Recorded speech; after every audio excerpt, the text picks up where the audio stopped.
નમસ્કાર વિદ્યાર્થી મિત્રો, 30 મિનિટ્સ લર્નિંગમાં આપનું સ્વાગત છે. આપણે ધોરણ 6 ના ગણિતના પ્રથમ ચેપ્ટર સંખ્યા પરિચય વિશે અભ્યાસ કરી રહ્યા હતા, જેમાં આપણે સ્વાધ્યાય 1.2 જોઈ રહ્યા હતા અને જેમાં આગળ આપણે દાખલાઓ જોયા. જે દાખલાઓ જો તમે ના જોયા હોય તો આપણા પ્લેલિસ્ટમાં અવેલેબલ છે, તે જોઈ લેવા. તો આજે આપણે દાખલા નંબર 11 થી શરૂ કરીએ અને દાખલા નંબર 11 આપણને શું કહે છે એ જોઈએ. તો દાખલા નંબર 11 ની અંદર શાળા અને વિદ્યાર્થીના ઘરની વચ્ચે નું અંતર 1 કિલોમીટર 875 મીટર છે. રોજિંદા તે આવતા અને જતા બંને વખત ચાલે છે. 6 દિવસમાં તેના દ્વારા આવરી લેવાતું કુલ અંતર શોધો. તો મેં અગાઉના વિડીયોઝની અંદર પણ વાત કરી છે કે આપણને આવા પ્રકારના દાખલા ગણવા માટે સૌપ્રથમ જે એકમો છે એનું આપણને કન્વર્ઝન આવડવું જોઈએ. એક એકમમાંથી બીજા એકમમાં એને કેવી રીતે ફેરવાય છે એના વિશે આપણને જ્ઞાન હોવું જોઈએ. બરાબર. તો અહીં આપણને 1 કિલોમીટર આપેલું છે, કિલોમીટર આપેલું છે, એવી જ રીતે મીટર આપેલો છે. બરાબર. આ બે એકમો છે. હવે કિલોમીટરમાંથી મીટરમાં કેવી રીતે ફેરવી શકાય એ આપણને જ્ઞાન હોવું જોઈએ. બરાબર. તો એ તમને જો આવડતું હોય તો આ દાખલો તમે આરામથી ગણી શકો. જો હવે ના આવડતું વાંધો નહીં, પણ હવે આપણે જોઈ લઈએ. બરાબર. હવે 1 કિલોમીટર 875 મીટર 875 મીટર ટોટલ અંતર છે. ઘર વચ્ચેનું અંતર કેટલું છે આપણને આપેલું? ઘર વચ્ચેનું અંતર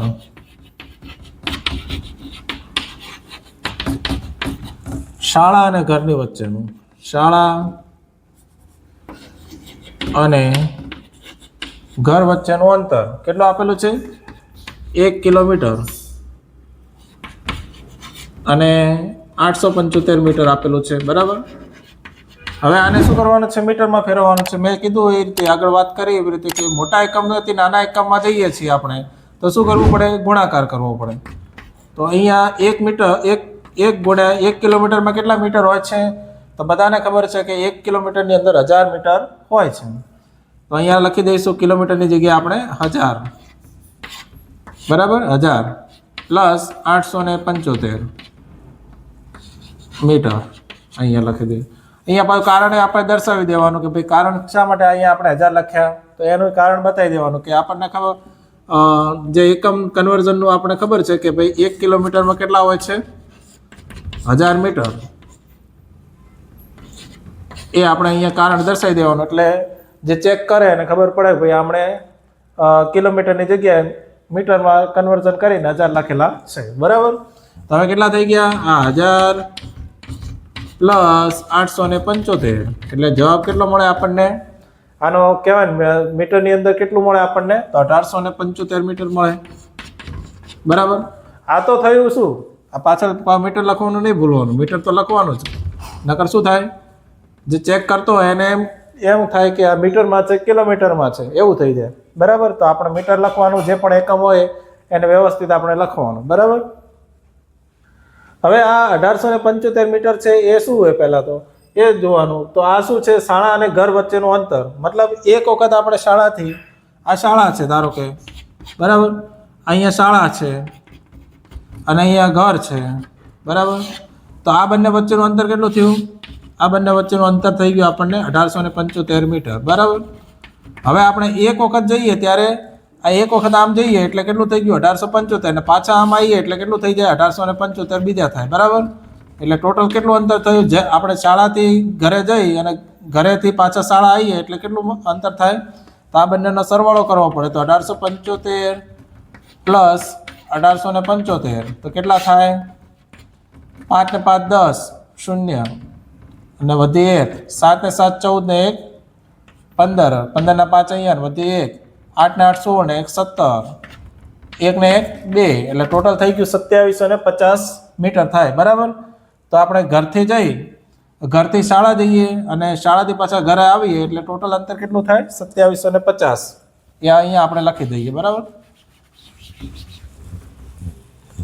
તો અહીંયા આપણે લખીએ ઘરથી શાળા અને શાળાથી ઘર વચ્ચેનું કુલ અંતર કેટલું હતું? 2750. અથવા એ યાદ ના હોય તો 1875 પ્લસ 1875 એટલે કેટલા થાય? 0 1 7 7 14 ને 5 15 1 8 8 16 ને 1 17 એટલે 2717 8 ને 8 16 અને 1 17 17 એ વધી એક અહીંયા બરાબર એટલે 3750 એટલે મેં આગળ ખોટું લખ્યું હતું 2750 અહીંયા થાય કેટલા થાય 3750 એટલે આવી રીતે ભૂલ પણ થઈ શકે એટલે એકવાર આપણે ગણતરી કરી લેવાની વ્યવસ્થિત બરાબર તો ટોટલ કેટલું થયું 2750 મીટર થયું બરાબર હવે શું કીધું છે કે રોજ 6 દિવસમાં તેના દ્વારા આવરી લેવાતું કુલ અંતર કેટલું મતલબ એક દિવસનું આપણને મળ્યું છે 3750 તો એવા 6 દિવસ માટે તો શું કરવું પડે મિત્રો આપણને ખબર છે ગુણાકાર કરવો પડશે તો 6 દિવસમાં આવરી લેવાતું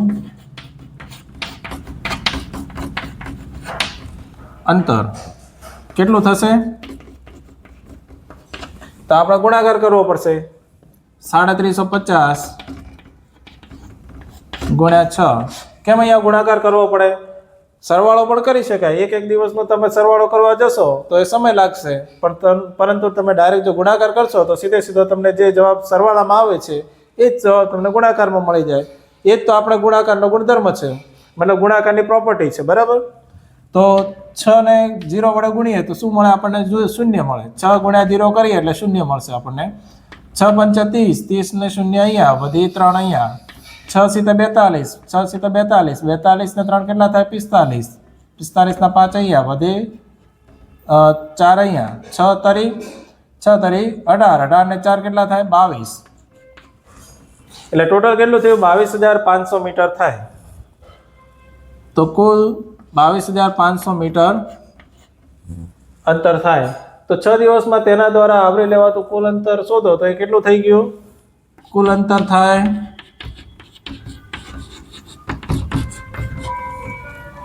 22500 મીટર મીટરમાં આટલું હોય અને કિલોમીટરમાં કેટલું હોય ખબર છે કે 1000 મીટરે કેટલા થાય 1 કિલોમીટર તો અહીંયા કેટલા 22000 થઈ ગયા તો 22000 એટલે 22 કિલોમીટર અને 500 મીટર 22 કિલોમીટર તો અહીંયા આપણે ઇંગ્લિશમાં આમ લખીએ કે 22 કિલોમીટર અને 500 મીટર તો આ આપણો જવાબ થઈ ગયો બરાબર તો આ રીતે આ દાખલાને આપણે ગણીશું હવે દાખલા નંબર 12 જોઈએ એક પાત્રમાં 4 લીટર ને 500 ml દહીં છે તેમાંથી 25 ml ની ક્ષમતાવાળા કેટલા કપ ભરી શકાય તો અહીં દાખલામાં એવું કીધું છે કે આપણી પાસે એક પાત્રમાં કેટલું દહીં છે 4 લીટર ને 500 ml તો લખી દઈએ પહેલા દહીં કેટલું છે 4 લીટર 500 ml બરાબર 500 મિલી ને હવે તેમાંથી 25 ml ની ક્ષમતાવાળા કેટલા કપ ભરી શકાય કપની ક્ષમતા આપી છે કેટલી છે 25 ml કપની ક્ષમતા કેટલી છે 25 ml તો અહીંયા આપણે કપ લઈ લઈએ બરાબર આ કપ થઈ ગયો આપણો અને એની ક્ષમતા કેટલી છે 25 ml એટલે 25 ml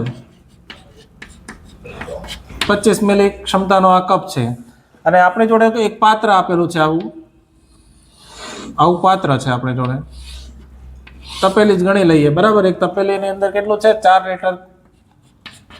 4 લીટર અને 500 ml દહીં છે બરાબર 500 મિલી દહીં છે બરાબર હવે આપણને એવું કીધું છે કે આમાંથી આ જે પાત્ર છે એમાંથી આપણે 25 ml ના કપ ભરવાના છે બરાબર એવા કેટલા કપ ભરી શકાય તો આપણને ખબર છે કે 25 ml નો એક કપ ભરશું એટલે 4 લીટર ને 500 ml માંથી થોડા ઘણું ઓછું થશે એવી જ રીતે બીજો કપ ભરશું તો એમાં પણ થોડા ઘણું ઓછું થશે એવી રીતે ભરતા જશું એટલે અહીંયાના જે પાત્ર છે આ પાત્ર છે એમાંથી આખું દહીં ખાલી થઈ જશે અને 25 ml ના કેટલાક સંખ્યામાં કપ ભરાશે તો એ સંખ્યા કેટલી થઈ એ આપણે શોધવાની છે અને બીજી રીતે પણ આપણે જોવું હોય તો જોઈ શકાય સમજવું હોય તો સમજી શકાય કે આપણી જોડે ધારો કે આવી રીતે એક ડોલ છે બરાબર આવી રીતે એક ડોલ છે ડોલની અંદર આપણે પાણી છે બરાબર 100 લીટર જેટલું પાણી છે આપણી જોડે બરાબર 100 લીટર પાણી છે અને આપણી જોડે એક 10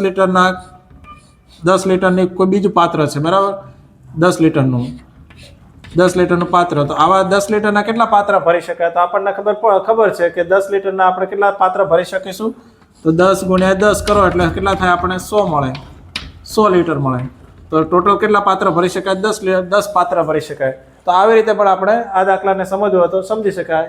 સેમ આની અંદર જે પ્રોસેસ આપણે યુઝ કરીએ છીએ એવી જ પ્રોસેસ આની અંદર યુઝ કરવાની છે. બરાબર.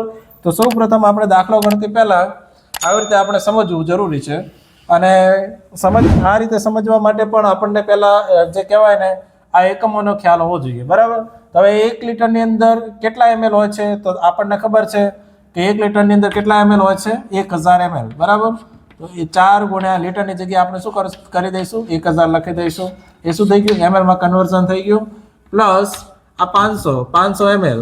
બરાબર. તો ટોટલ આપણી જોડે કેટલા ml થઈ ગયા? તો 4000 પ્લસ 5000 500. તો ટોટલ કેટલો જવાબ આવે આપણી જોડે? તો થશે 4500 ml. તો આપણી જોડે કેટલું દહીં કેટલું છે? 4500 ml. અને 25 ml ના કેટલા 25 ml ના આપણે કપ ભરવાના છે. તો શું થશે આમાં થશે ભાગાકાર. બરાબર. તો ભાગાકાર કરી લઈએ. હવે કપની સંખ્યા 25 ml ના. બરાબર. તો કેટલી થાય? તો અહીંયા 25 ભાગ્યા 4500. બરાબર. તો 4500 ભાગ્યા 25 કરવાના એટલે શું થશે? જે જવાબ અહીંયા મળશે એ આપણે એટલા કપ આપણે ભરી શકીએ.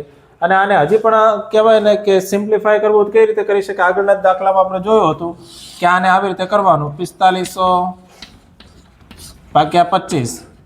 હવે આના અવયવો પાડવાના. તો 45 ગુણ્યા 100. બરાબર. અને એવી જ રીતે અહીંયા 25 છે તો 25 25 તો પણ 25 થાય.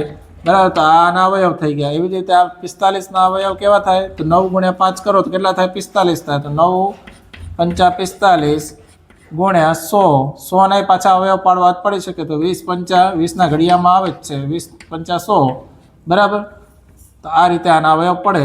અને અવયવ પડીને આપણે નીચે 5 ગુણ્યા 5 25 ના અવયવ પડે.